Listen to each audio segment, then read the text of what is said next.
On s'y attendait. Les contribuables néo-brunswickois paieront plus d'impôts dès le 1er juillet. Fredericton revient au taux d'imposition de 2006. C'est une gang de voleurs. C'est des voleurs à la cravate. C'est ça que c'est.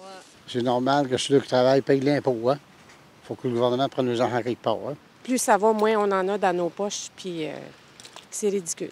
Les entreprises aussi devront se serrer la ceinture. Leur contribution fiscale passera de 10 % à 12 % cette année. Pour cet économiste, Fredericton fait un pas dans la bonne direction. Ça aurait dû déjà être fait pour l'année courante, étant donné que toutes les prévisions l'année dernière de croissance économique pour le Nouveau-Brunswick étaient relativement faibles.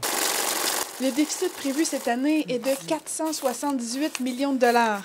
L'État promet de faire sa part. Il coupera 230 millions de dollars dans la fonction publique.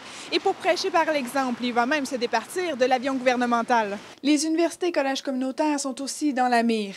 Aucun nouveau financement en 2013. Quels sont les plans derrière tout ça? Là, cette année, c'est ça. L'an prochain, ça va être quoi? Néanmoins, la province investit 70 millions de dollars dans l'innovation et l'énergie, par exemple. Quant à la formation des travailleurs, c'est le trou noir. Le gouvernement ne devrait jamais toucher à la formation parce qu'on a besoin des métiers, on a besoin du monde formé.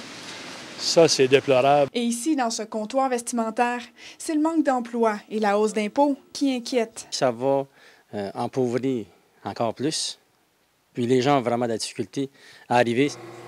Rappelons que les fumeurs doivent aussi mettre la main dans leur poche. La taxe sur le tabac a augmenté de 2 cents la cigarette ou de 50 cents le paquet.